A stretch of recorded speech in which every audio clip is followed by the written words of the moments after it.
Is that I'm doing? Hello and welcome to Deep Dives with New Perspectives. I'm Michael Bartlett with Merrylin LeBlanc. How are you doing today, Merrylin? Oh, I'm doing pretty well, Michael, and you? I'm doing well. It's been quite an intense time. We took a break off last week. You're in a new space. I can see Right. behind you a little bit of a different scene going on. That's How are the planets treating you lately? still in process. Oh, well, how they're treating me lately is just a major shift. I mean, I've got Pluto in a trine aspect to my Uranus, and it's been going on. And, a few years ago when Pluto and Uranus by transits both were squaring each other, we had all kinds of things happening in the world, and they're still happening. Well, I've got all kinds of things happening in my life. But I'm Shocking, here. I'm still here. shocking transformation, huh? Yes, it's like go with the flow with it. Don't resist it because, Letting go. have you seen those pictures of the flooding in Germany and some of the other European countries? Well, you just have to rush along with that water Well, I was because talking with my Danish sister who lives right outside of Copenhagen, and they've been having like 95-degree weather in Copenhagen. I mean, which, is not surprising when you consider, Seattle and parts in Canada are hitting 118. I mean, yeah, but it's not something that we've heard of much in our lifetimes in those regions. Yes, the climate is undergoing tremendous change. And as someone reminded me not too long ago, that always happens. It just doesn't happen frequently in a lifetime, but we're in a period where it's accelerating, you know. it's funny. It's like you say that. Like, I mean, the last years, people are saying, "Oh, that's a once in 100-year flood," or that's and it's like, wow. Well, when four of those happen in a four consecutive year period, is it any longer a 100-year flood? Mm, no, no, this is one of those ice age kind of changes that we are fortunate and unfortunate perhaps to be living during. It's kind of exciting, although, one hates to see all the suffering that's brought about by it. But What's in what's the, fact, what's the, what's the ancient saying? May you live in interesting times, auspicious. auspicious times. Yeah, that's right. Because it's so then as soon as you say auspicious, it's Chinese, right? Because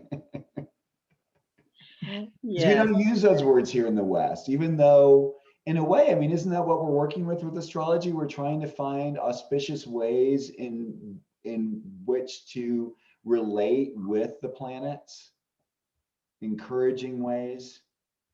Well, they're always revealing something new. I mean, I look at I've looked at things recently in a whole new light, and actually, the the the teacher that I have referred to the most, and I didn't know him in person, but I've read a lot of his works, is Dane Rudyard, and I keep coming back around to his work with newer insights. And an astrologer who I did have the opportunity to meet and attend a workshop with was Robert Blasky, who passed away was 10 to 20 years ago. I can't remember exactly. But a lot of the work that he did was based on Rudyard's work as well. And the insights that keep coming about the meaning is actually amazing. And interestingly enough, today I was, looking at something that Blasky had written, and also then going back to Dane Rudyard in terms of the glyphs, the symbols that we use for the planets and the signs. And part of what triggered that was noticing that this coming weekend, the planet Mercury will be in opposition. Well, Mercury will also be in trine to Neptune. And then the next day, opposite on Sunday, opposite Pluto. And looking at those symbols of Mercury and Pluto, particularly, where there's this kind of similarity of the forms that make up the glyphs. They're basic um, elements of form. There's the circle, there's the crescent, there's crosses, horizontal and vertical lines. These are basic elements in astrology, and just looking at them and getting some new insights. But I'm curious, about the Mercury Pluto, because they have all the same elements. I mean, they both have circles, they both have crescents, and they both have crosses. Oh, when you came forward, I could see that. Did you? It was not there, and now I see it. Yes, that's Pluto, and that's Mercury. The crescents and the circle and the crescent are moved around a bit. So, I thought it'd be good for us to talk about this. And usually when people are writing about these symbols, these glyphs, they'll start with the circle, because that's what we use for the sun, but we also put a dot in the middle. And the circle is sort of the ongoing potential of all that we can become. Mm. It's sort of it's not an infinity symbol, but it reminds me of infinity. And then in astrology with the sun, we put a dot in the middle, and just a little dot in the very center, kind of showing that this what our sun tells us about ourselves is we have all this potential to go out and experience 360 degrees of life. And what will we make of that? What will we become? Will the circle get larger, or will the circle stay the same? Some people might say, even, will it get smaller? I don't know. But it speaks volumes about our lives. Kind of like the sense, I kind of sense that you're saying, like it's one sense of self, almost like in a way ego, but just also kind of like holism, right? In a sense, it's like one's whole sense of self. Right. So we see that in Mercury, and we see that in Pluto. In Mercury, and we'll get to this probably with the other uh, figures in the Mercury glyph, but in Mercury, it's just, if we look at Mercury as a whole, it's like the expansion of self comes from learning, comes from experiencing something. Actually, to learn something, really learn something, is to experience it.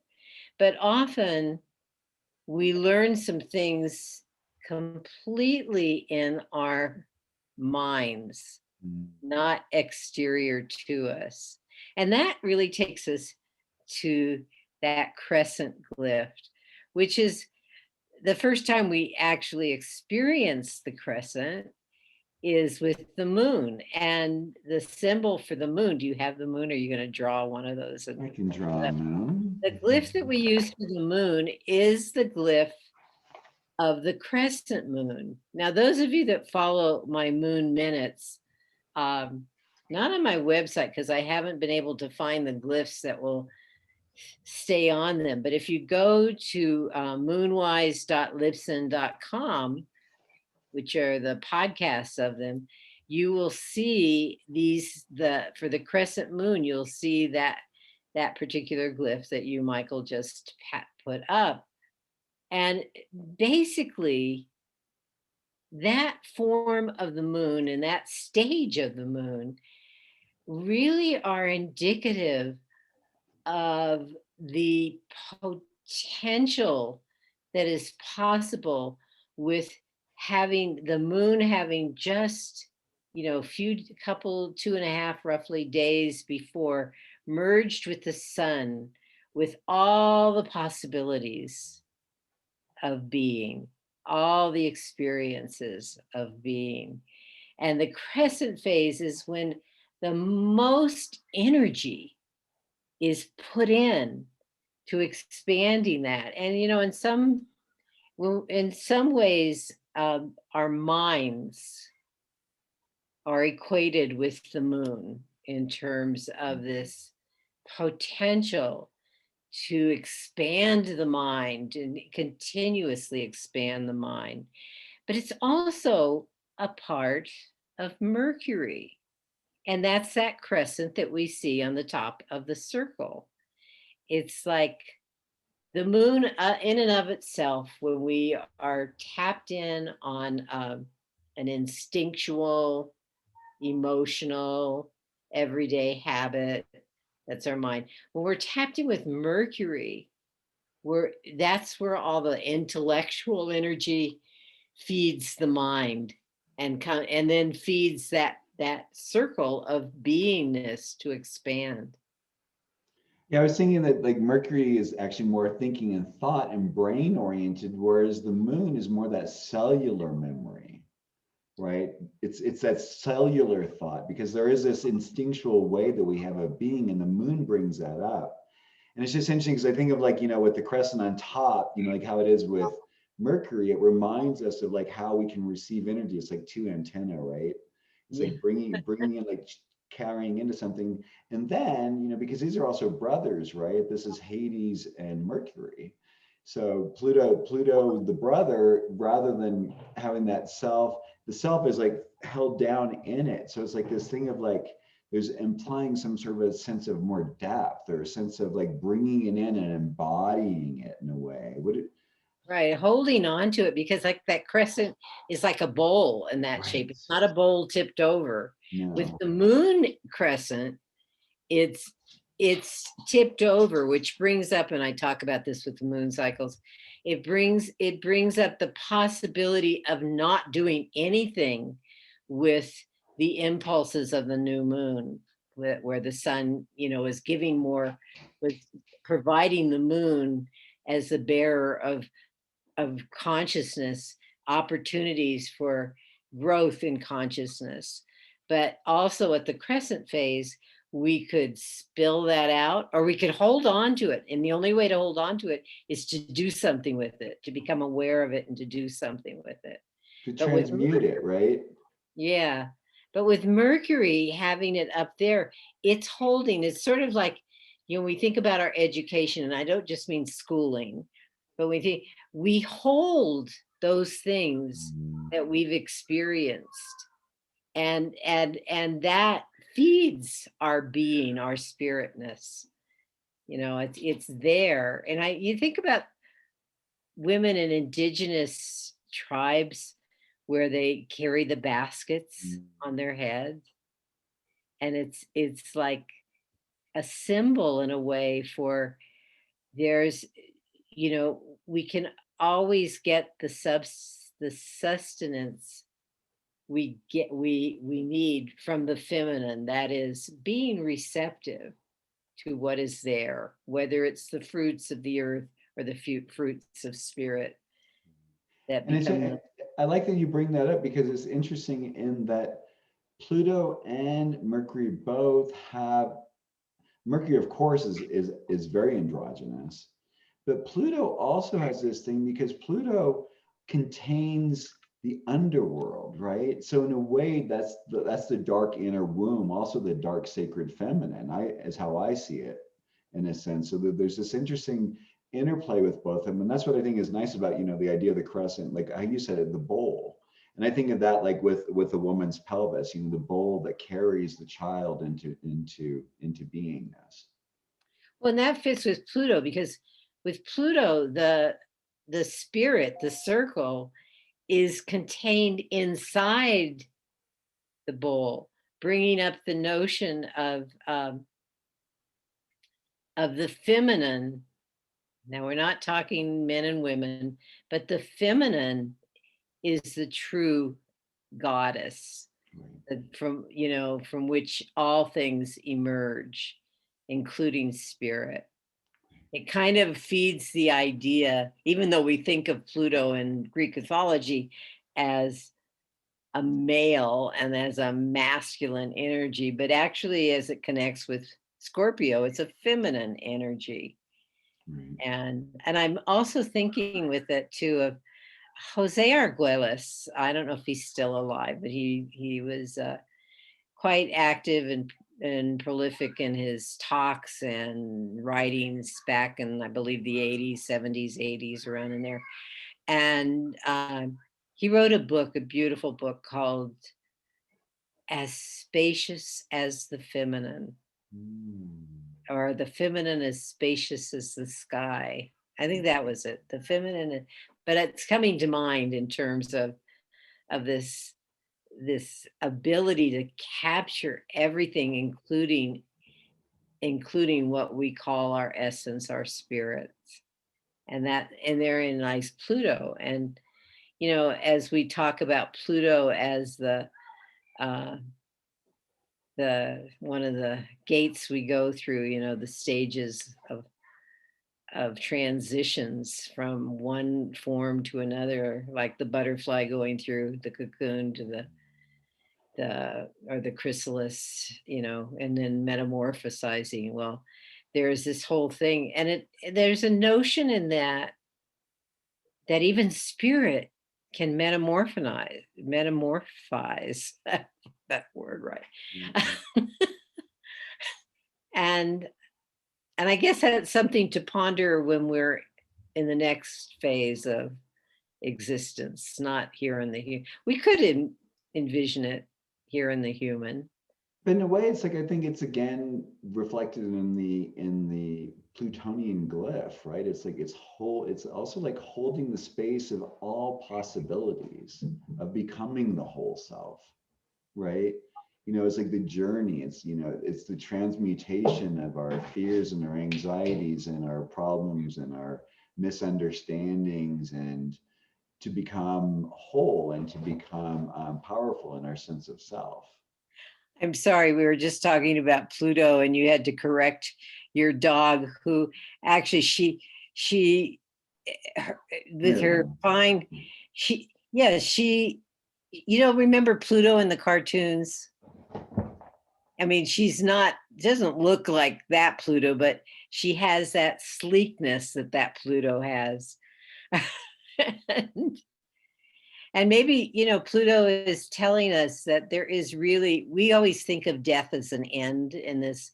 I mean, humans do this, but there really is no end of spirit, containing spirit, that is just one transition to another transition to another transition. As you say that, it's almost like I see those, and it's also a nice kind of example of Pluto. It's like those water fountains that have a ball in the middle, and the water's moving it, so the ball just is continually turning and turning and turning. It's all these cycles. It's not about. I think the hard part is we're so polarized in the ways we often look at things, and astrology appears to present a polarizing image of things. But the truth is, all of these are cycles. All of these are circles. All of these come around and about, and again, here we come back to the glyph. These two glyphs, have the circle inherent in them, one to bring the awareness into ourselves, and then to transform it into whatever it is that makes us whole. Right. Like part of it's like discrimination, right? Part of that, when those two are working together, is like, is this right for me? Is this the right thought? Is this aligned with my true nature? Am I speaking from my true sense of self? We've had friends visiting this weekend, and it's been really nice to be able to share and talk on a certain level of honesty and comfort, and not to feel like that's in some way or another infringing upon someone else's rights, or making anyone else feel less than, or others who maybe speak to us in ways that don't make us feel like we're open and can be ourselves. Right. And part of what you're just expressing too is just that being ourselves is sharing what's in our minds. Mm. And we, if not all of us, censor that at various times and in various situations, and keep that from happening. And these two planets that we're talking about, Mercury and Pluto, they both sit on what we call the cross of matter, a vertical line and a horizontal line, and which represents Earth. And the stages of growth and the trials and tribulations that come with them on the planet Earth. The cross, I mean, we often, as Christians, you think about, the crucifixion and so forth. Well, that's also just the fact that, it's symbolic of being on the earth plane is not a bowl of cherries. It's like, there again is the crescent with all the spirits in it. Everything. I never, I never thought of the image of a bowl of cherries as being a bowl of spirits. And when we're together with people in spirit, the imagery always seems pleasant, or at least that we're there for them.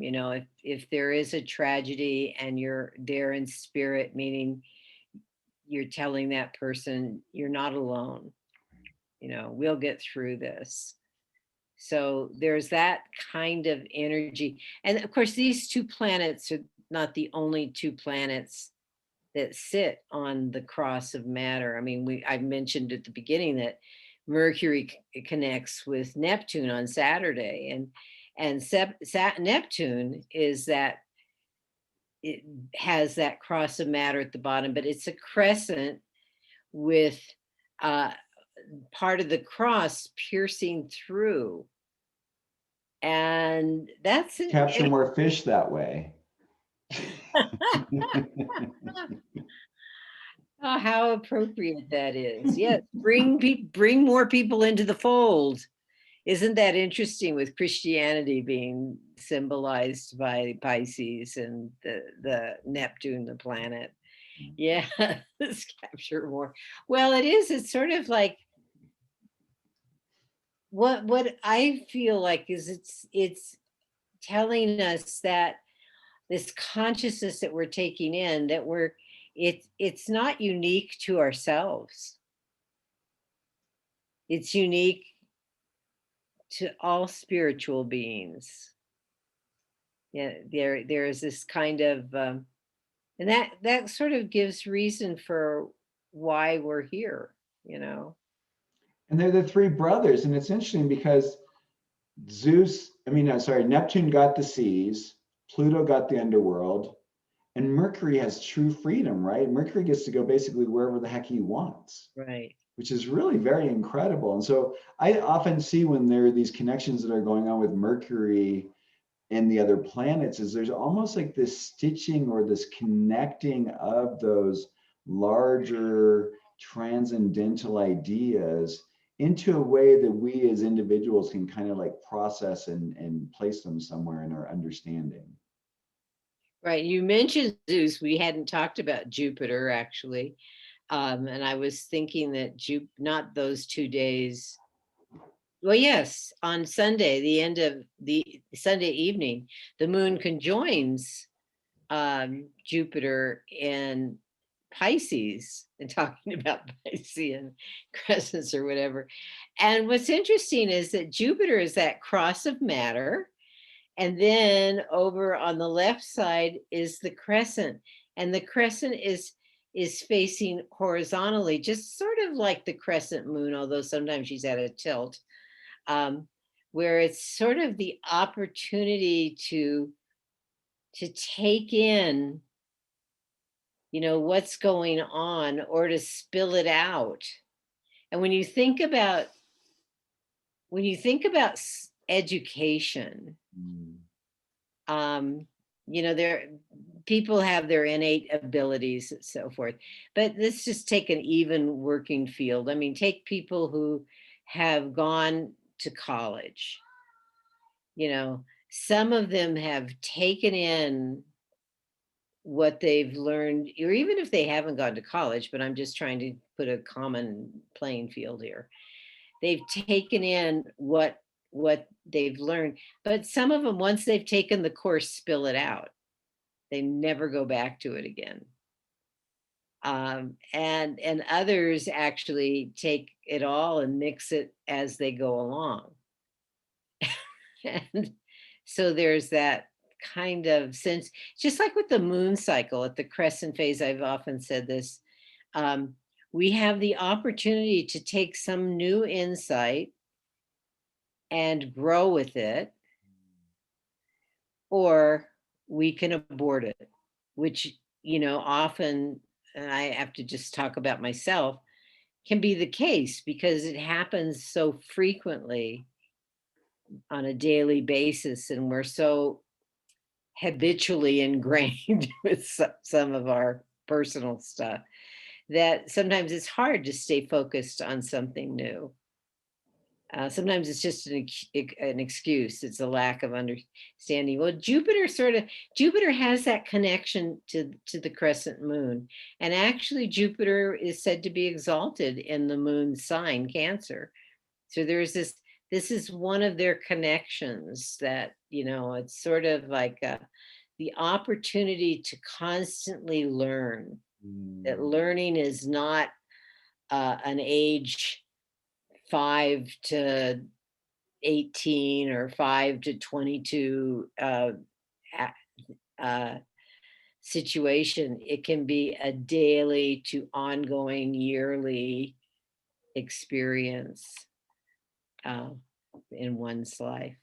Yeah. Right, and what's nice about each of these brothers is they teach us the different levels of incorporating consciousness, whether through the act of transformation and transmutation of Pluto, whether connecting ideas, thoughts, or maybe even just simply moving or thinking, and with Mercury, with Neptune, being able to hold the whole container, and Jupiter, in a sense, before Neptune was found, Jupiter kind of held the place of what Neptune held, right? I mean, because there was just, they didn't know about in the classical world, the planet stopped at Saturn. So Jupiter kind of held that Piscean transcendent place, but also Sagittarius. So there's just this place of opportunity. I'm excited, as Jupiter continues to do its retrograde motion and moves back into Aquarius, to see, what sort of things are being threaded between the Piscean understanding back into Aquarius, so that there's like something that's actually applicable and helpful.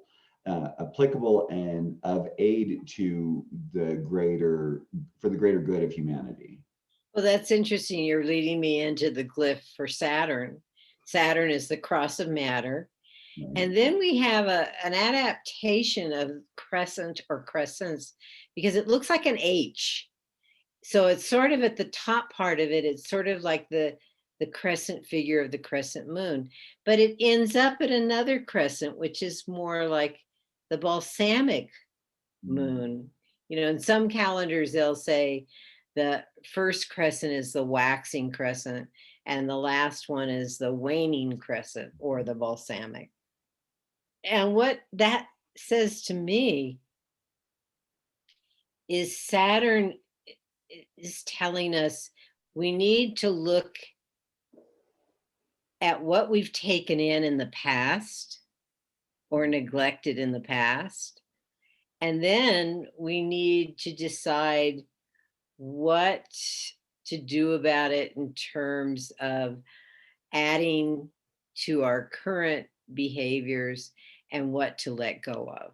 And therein is that whole Lord of the Karma kind, Dharma, karma stuff. Yeah. When you look at the difference between the Jupiter and the Saturn glyph is the placement of the crescent, right? For Jupiter, it's placed upward, so it's like it's opportunity. Like, oh my gosh, look at all these great things that can happen. And Saturn's like the root, right? The crescent's dipping in. It's like you've got to do your work.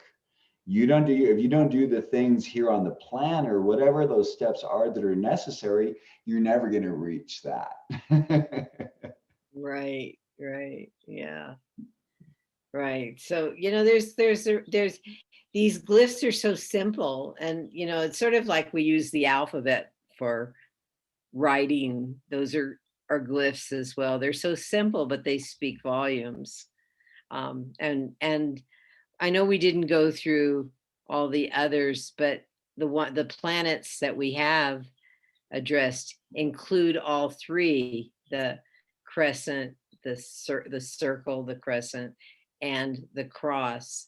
The other planets have a tendency to leave out one, like for example, Mars has the circle and then the cross, but it's formed into an arrow.